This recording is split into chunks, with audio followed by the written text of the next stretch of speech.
I'm Laura Lucas Magnuson, and this is The World Unpacked.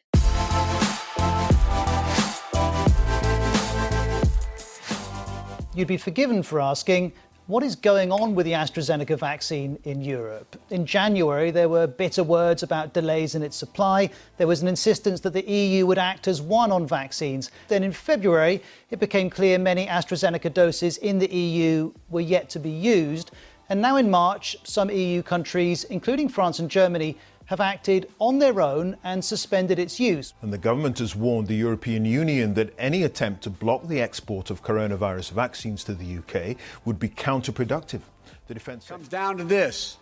The transatlantic alliance is a strong foundation, the strong foundation on which our collective security and our shared prosperity are built. I think we really now have a unique opportunity to strengthen our transatlantic bond, to open a new chapter in the relationship between North America and Europe. The main reason I'm here is to reaffirm strongly the United States' commitment to NATO, to this alliance, and to our partnerships. When we look at virtually all of the challenges that we face, not a single one of them can be effectively dealt with by any one country acting alone. How will NATO and the US continue to address the challenges posed by Russia and a rising China? So the main thing is that as long as we stand together, we can deal with both the rising China and assertive and aggressive Russia. That's exactly the reason why we have NATO.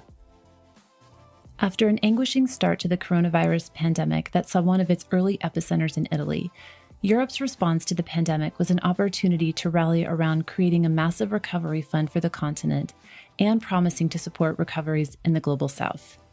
Since those optimistic days, the continent has seen deadly new waves of the virus and fallen behind on vaccination campaigns, despite the UK developing a successful vaccine. Europe also has been caught up in the last few weeks in a tense back and forth with China on issues related to sanctions on China's treatment of its weaker population. What happened with Europe's vaccine rollout, and what are the implications for future cooperation? How can Europe work with allies across the Atlantic to address increasing challenges from China and tackle other global issues like climate change?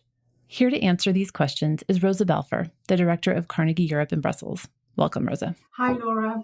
Rosa, a lot has changed since we last had you on the pod back in September last year. And at that time, Europe had just agreed to a 750 billion euro coronavirus recovery fund. And many of the countries across the continent had effectively managed the first wave of the pandemic, reducing death rates, hospitalizations, and infection rates. But now we're seeing a new wave of infections sweep across Europe. Stalled vaccination rates related in part to a controversy over the UK vaccine, and bureaucratic red tape hindering the economic package. What happened with Europe's vaccine rollout, and what are the implications for future cooperation? Well, indeed, it's been, I think the premise has to be that with this coronavirus pandemic, there's a lot of volatility. It's very hard to predict how the crisis will end. And Europe, after a rough start, actually managed to get its act together and, as you mentioned, agreed to this large recovery package back in July. And it looked like the future looked fairly bright at that point, especially by comparison with the US, where the virus was really dealt with a certain amount of chaos. So now it looks like it's gone the other way round. So why is it? The immediate problems are very much to do with the availability of the vaccine. And once during the month of April, more doses will be available, that will be the opportunity for the member states to demonstrate that they can actually carry out the vaccine distribution and get back onto a better ratio, which can compete with the ratios of vaccination in the UK and in the US.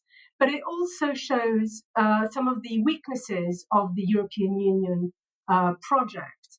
Stefan Lehne will publish something with Carnegie Europe tomorrow, which says the EU is too integrated not to cooperate on vaccine, but not integrated enough to do it effectively. Health is not an EU competence. And the Commission has been dealing with procurement, with pharmaceuticals, dealing with health, without actually having the expertise and the competence to do that. This happens in a highly litigious context because all governments, all politicians across Europe are panicking because of the loss of trust of the public, because of the slow rollout of the vaccine. So they're all panicking and looking for others to blame. So this is the political context in which we are at the moment. Looking forward, first of all, I think once the doses are available, it will be possible for Europe to bounce back on this, at least on the health front. But looking forward, we can also see that implementing the recovery fund, issuing the actual money so that member states can start investing in their economy and building back better, this has been slower than expected. So there's a risk if the pandemic continues and if Europe doesn't bounce back on the health front by the summer, there's a risk that come September, even on the economic front, the fallout will be far greater. So a lot is at stake at the moment. We're not seeing the most exemplary behaviour of European politicians and leaders these days, but it is still possible for the EU as a whole to address these problems if they manage to collectively get the sort of strategic outlook together.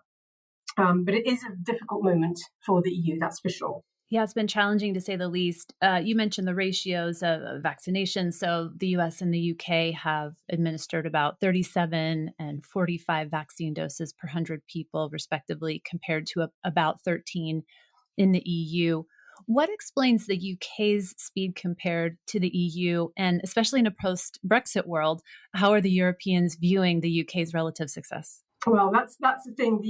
The whole pandemic, the dispute with the UK over deliveries and with AstraZeneca, the pharmaceutical company which is producing this vaccine, they're all very much conditioned and by Brexit, by the divorce,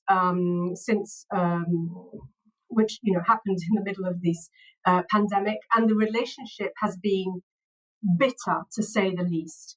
It would be important in this post-Brexit period, with such a thin agreement between the UK and the EU, it would have been important to avoid all sorts of disputes and start building a relationship that looks towards the future. This is not happening.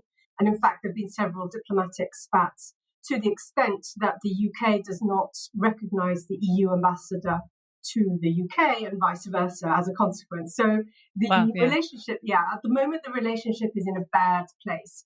I would say that because, the UK had a very bad coronavirus pandemic. Yes. Very badly handled in the early months. It had a second wave in the autumn, which was devastating again. And the government had to make several U-turns. It was much more incoherent than most European governments in managing the pandemic. But it got a better deal in terms of acquiring vaccines, and has thus managed to move ahead much more rapidly. And it's likely that the UK economy will also bounce back a little bit more than the European economy. Therefore, the UK government, which is the Brexit-driven, very strongly ideological Brexit-driven government, can cover up the economic losses of Brexit, blaming the pandemic. This also means potentially that, and this I think also we need to take into account the fact that there is a government in the US which is pro-European and pro-UK, so that the context has changed. So potentially at this point, Boris Johnson could perhaps, it wouldn't be too difficult a political move to, offer an olive branch to the EU, given that at this particular moment in time, the UK is in a better position as far as health is concerned, and also as far as public opinion is concerned. The Boris Johnson government at this moment is doing quite well in the polls. Unlike he managed really to turn around his political standing in the country thanks to the vaccination rollout. I want to talk more about the economic recovery in a minute, but one more question on the vaccines. How do you think that the EU's actions of limiting the export of vaccines might impact its relationships with partners in the developing world, especially where competitors such as China and Russia are also trying to make inroads with so-called vaccine diplomacy? So it's interesting because a lot of it is really about messaging and diplomacy. The UK and the US are not exporting their vaccines at all. They're keeping it 100% for domestic consumption. The statistics for the EU are slightly better. They're not brilliant, but the EU is keeping slightly more than 50% of its vaccines for domestic use, but it is continuing to export. So in reality, the EU is actually trying to support poorer countries. It's a drop in the ocean in the sense that until the rest of the world, until we've acquired herd immunity globally, nobody's going to be safe. And we know that in large parts of the global south, they're nowhere near the numbers needed. And they won't be during the course of 2021 unless something dramatic happens. So the EU is doing some of what it should be doing, not all of it, but is messaging it very badly.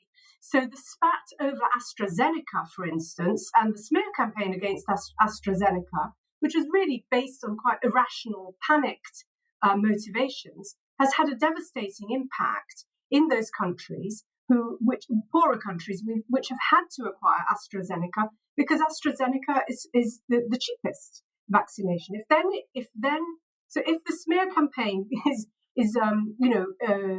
reverberates in developing countries, and then even those who have the vaccine are not able to use it because of some speculation on part of some European politician, that is hugely problematic. So it really is more the messaging and the diplomacy around vaccines that has played a dent, is denting the relationship between Europe and the global south than the reality of it, where the EU is still importing, certainly more so than the US and the UK, which tend to be the sort of comparative, the frameworks for comparison. Yeah, really good point.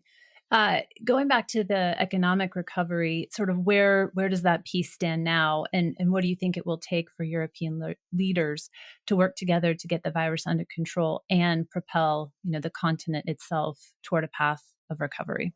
Well, what the coronavirus did is break a taboo in Europe. So the EU has had, during the past 10 years, has been, the EU had just come out really of the financial crisis, of the consequences of the financial crisis of 2008. And it came out of it through politics of austerity that have alienated many Europeans, but that some European countries believe are the rule book of the Eurozone and how it has to be governed. So what happened with the agreement on the recovery fund was really quite a leap into a potential different new governance of the Eurozone. But it's not a treaty-based leap. It's just an ad hoc agreement. And the expectation is that the expectation on those who have been in favour of deepening the integration in the Eurozone, these are countries such as France, such as Italy, such as Spain. The hope is that from this lesson of the recovery fund, if it works, it will persuade those countries that don't like public debt that it's okay to make public investment, because that's basically the debate: big government or small austere government. And the EU recovery fund is a first step towards changing the terms of that debate. But it doesn't mean that it will happen in the future. It doesn't mean that it will become the new model for the Eurozone governance. And that change still needs to take place. And it will take place if the EU Recovery Fund is successfully implemented. Otherwise, it will become just an episode in the history of European integration. We don't know whether that's going to happen. I think they really need they really need to distribute the funds. They really need to see countries such as Italy, Spain, investing those funds in infrastructure, in going digital, in the green economy. That's what needs to be done. But of course, the duration of the pandemic is delaying this process. And come September, when support schemes for businesses that have to stay closed, or when it will be again possible to fire employees, all these emergency measures that have been introduced during this period, when they will come to an end, there's a risk that there's going to be a bit of an economic crisis. Shades of a similar discussion that's happening here in the United States about, stimulus and how big and how it will play out. So what does this episode suggest to you about Europe's ability to tackle big problems? Good question. Jean Monnet was famous for saying that Europe moves through crises. And I've never been 100% sure of this, because Europe has been going through, this is over a decade of crisis. So 2008, and it's just been one crisis after the next. And I don't think Europe has actually managed to make itself that much stronger. And the big problem is that it has been reluctant to make big leaps in political integration. So we still have a machinery and a construct which is very complicated, very cumbersome, where consensus needs to be built up slowly and patiently. And for certain kinds of crisis, this is not a good setup. It doesn't make the EU agile. It doesn't make the EU a fast responder. And normally it also hampers the ability to be strategic, because you have so many voices and so many stakeholders in the system. However, on the strong side, on the plus side, it does mean that the EU has multiple resources. It has its member states that can act on their own. It has its institutions, and with the recovery fund, the whole idea is that states borrow and the institutions guarantee for that borrowing on the basis of their own resources. And, the institutions have been empowered to increase their own resources. It means that you have, for instance, globally, you have the EU diplomatic network plus the diplomatic network of 27 member states. These are assets, these are strengths. It also, it's still the largest market, so it has plenty of assets on the economic front. So it's a bit of a burdensome elephant, shall we say, a bit slow at responding, but it does have strengths that individual countries don't necessarily have. And that's a bit the sort of nature of the EU. There's obviously a lot of discussion in the academic world as to what is, the nature of the beast. And in order to capture it, one needs to understand that it's a bit of both. It's a bit of many things, and with strengths and weaknesses. So, for instance, in this particular case, the fact that the EU in and of itself doesn't have health competencies because those belong to the member states, and in some cases they're even, delegated to the regional level. I mean, in Germany, in Italy, it's the regions that take care of health. So that hasn't made it fit really for this particular pandemic. But again, look at the US. The US too, on health matters and on lockdown measures, etc. Depends on the state. Absolutely. But now that it has solid guidance from the US administration, things have changed. I mean, the Biden administration has really managed to turn the coronavirus situation up on its head and give this sort of centralized steer. The EU, we don't have that in the EU. We never have had it. If it's happened, it has been largely down to personalities who could wield a lot of respect and authority.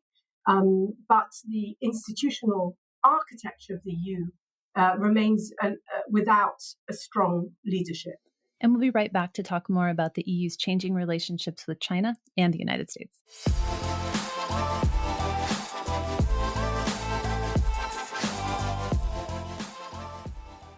Rosa, a few weeks ago, you had the opportunity to moderate the first public discussion between U.S. Secretary of State Tony Blinken and NATO Secretary General Jens Stoltenberg in Blinken's inaugural trip to Brussels as Secretary of State.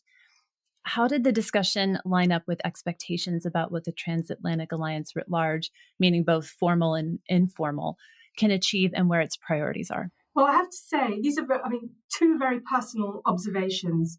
First of all, both the Secretary of State Blinken and Secretary General of NATO Stoltenberg were very genuine. It felt that they believed in what they were saying. And secondly, it was such a contrast with the past, this ease and this agreement between them, which actually makes you realize how tense relations have been beforehand. So I came out of that meeting feeling very positive about the potential relaunch, really, of the transatlantic relationship, of NATO, and the relationship between the EU and the US more generally. It was, and I do think that the two things I think that are important.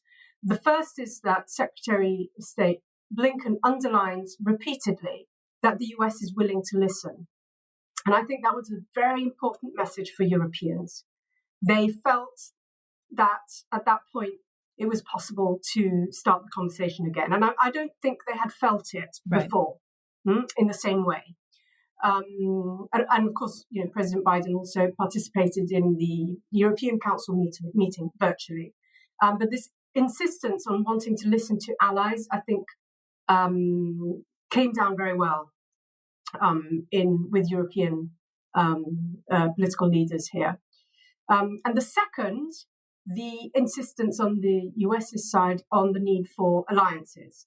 Again, same point. This sunk in very well, very nicely among Europeans, and I think it's altered a little bit the discussion here about to what degree does Europe want to be autonomous from the US, about EU-China relations and the autonomy from the US in pursuing them. It's changed the debate somewhat, and I would say in ways that are positive for the transatlantic relationship. And all of that was the through line of Biden's campaign, the emphasis on allies and partnerships around the world, and an important signal sending Blinken to NATO. So aside from those positive things that you mentioned in areas for cooperation, what do you think will be some of the largest thorns in the transatlantic relationship in the coming years?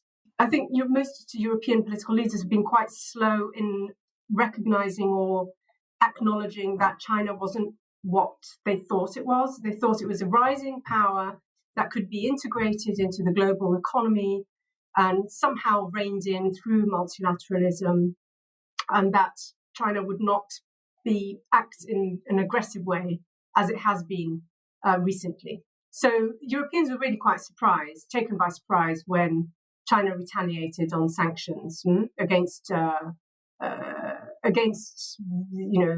groups of ambassadors, against some analysts. And this is for the criticism of their treatment of the Uyghurs. Well, it's because the EU has, together with the US, the UK, Canada, etc., have issued some restrictive measures against several individuals because of the Uyghurs. So that is and China retaliated in ways that are not really commensurate to the sanctions that Europeans have issued towards these individuals in China. And the EU was taken by surprise by this. The EU had been, emphasizing the need for respect for human rights with China for many years. It had been, in the past, the EU used to travel, EU leaders used to travel to Tibet to meet the Dalai Lama. So it's not as if it hasn't mentioned these. They've increasingly become a bit of a, repeated message without much content. And then all of a sudden, the EU also decided to issue sanctions And but it had been an item on the agenda for bilateral relations between the EU and China for some time. Right. So they weren't expecting the retaliatory sanctions. And I think it's a bit of a wake-up call for Europeans as to how China is engaging with its partners.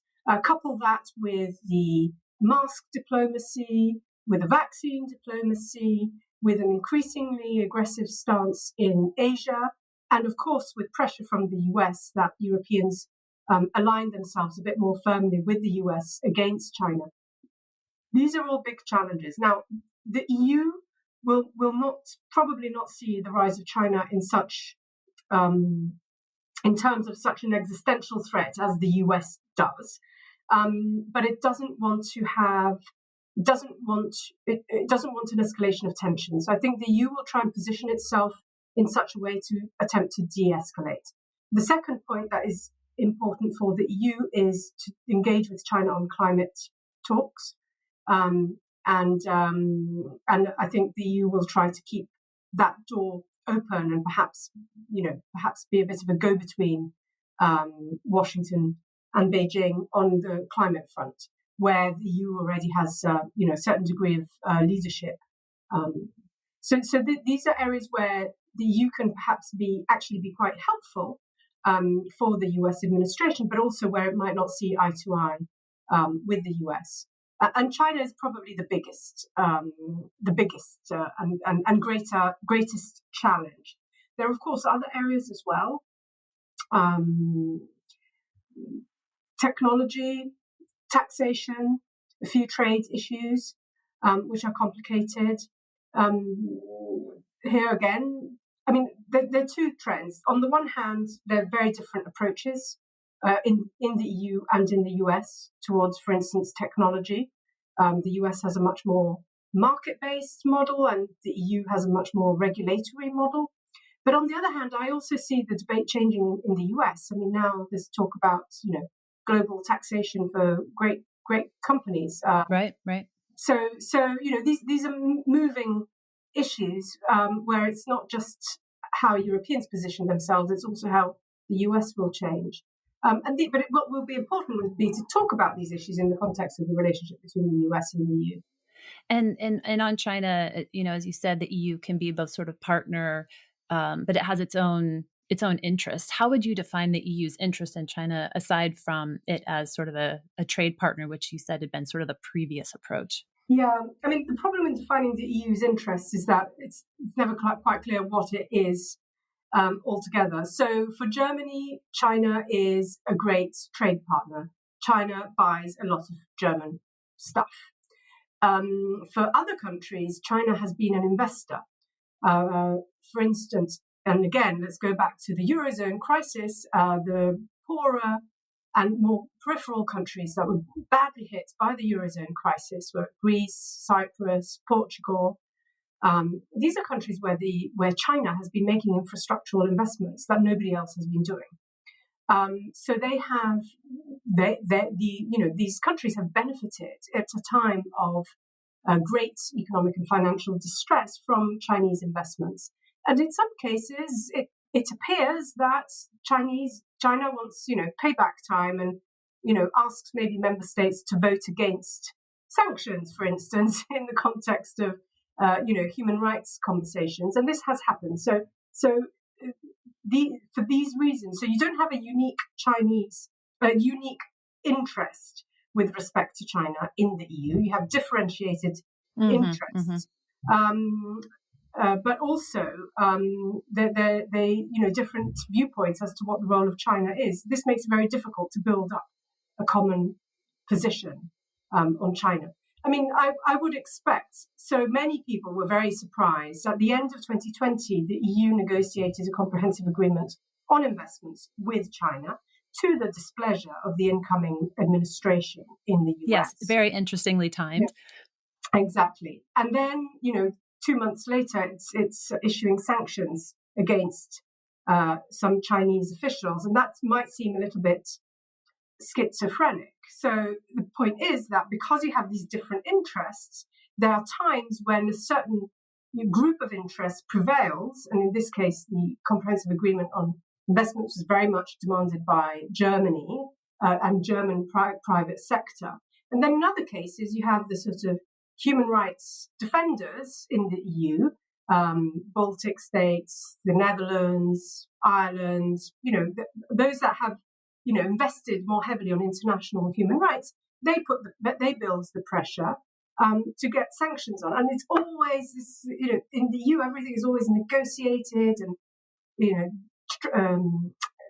the trade-offs. So sometimes externally the outcomes seem to be a bit contradictory, but it's actually to do with the political processes that take place within the system, in the decision making. So given the two things that you mentioned, both the fact that the United States is now listening to allies, but also this incredible complexity in terms of all the member states and their views on China, how do you see the path for the United States and its European allies to come up with a coordinated approach to China, or is that possible? Will it be ad hoc? Will it be strategic? What do you see as the future here? The first thing, I think there's a certain degree of repositioning globally. So the US is listening to its allies in Europe, but also elsewhere. So what we're seeing is that the US is picking up allies in trying to contain China, also in Asia. So this sort of global repositioning will have an influence. Will have an impact. It also means that China will also take measures in response to this. And I can't say what China will do. We'll need to see. But basically, we're in a period of flux. Okay, we're moving from the end of the Cold War long shadow, which has been rather chaotic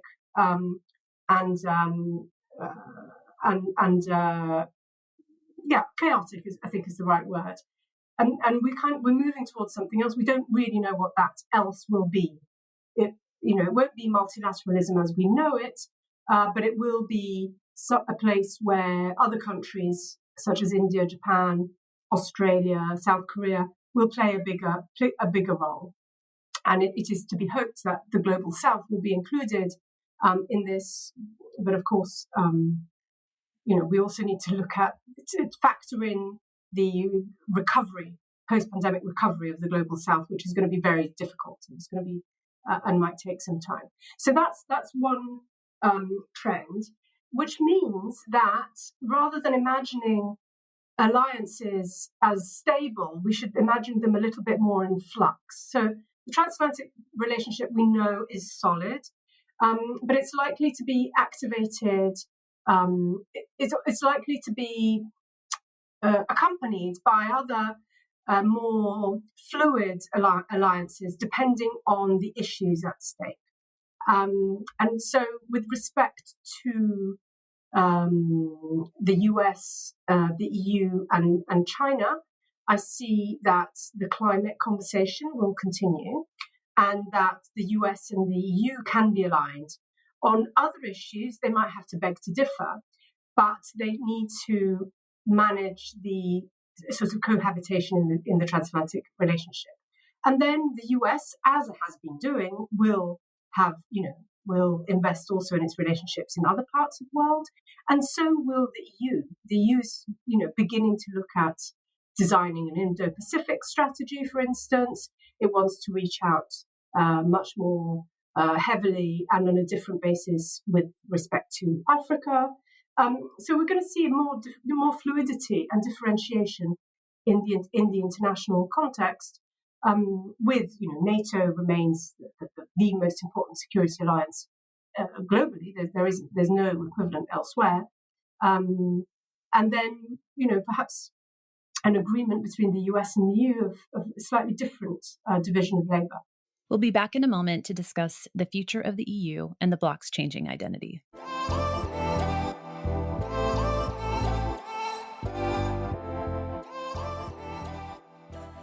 Rosa, in a recent piece for Carnegie, you wrote that the pandemic is exposing some of the EU's contradictions.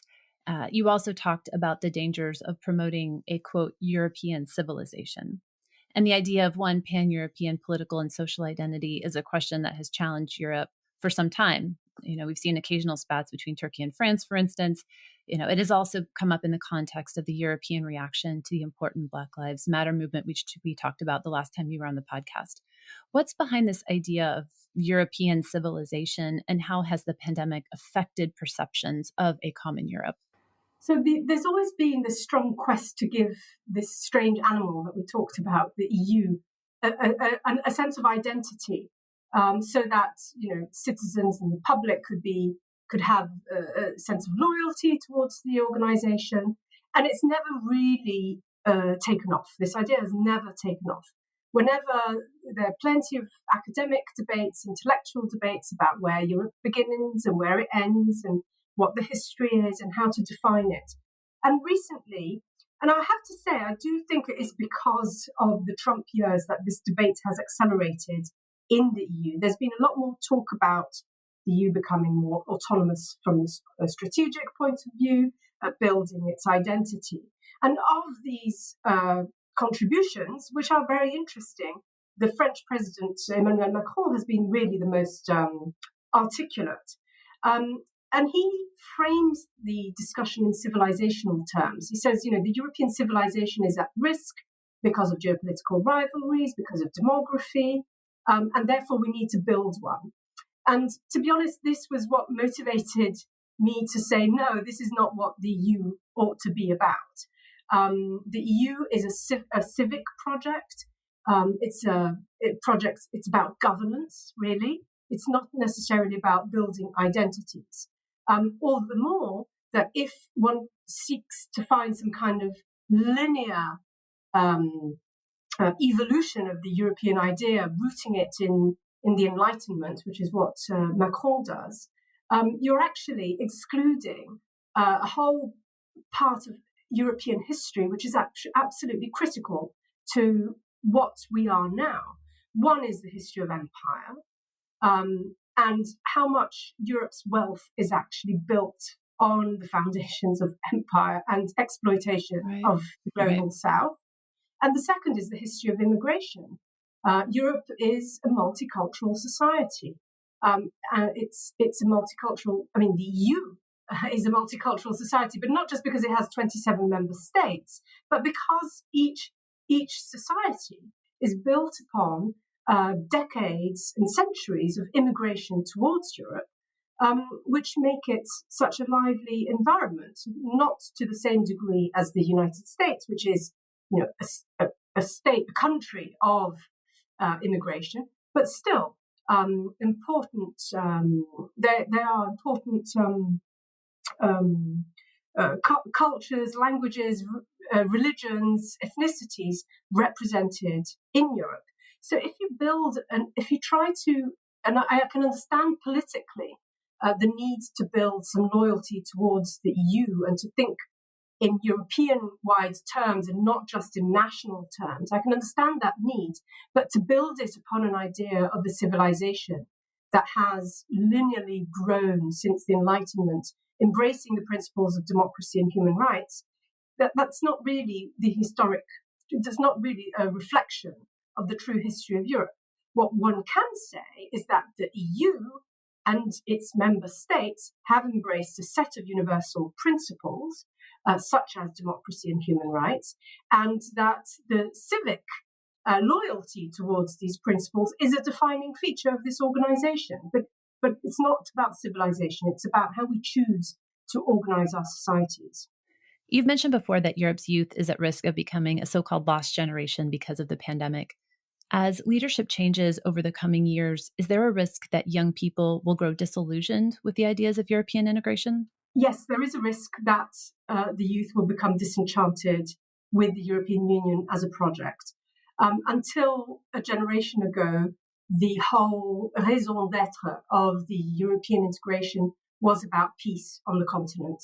But of course, young people do not have memories, or they do not have grandparents or parents who grew up during the Second World War, who invested in building peace in the EU. So the peace model, message of the European Union does not have traction.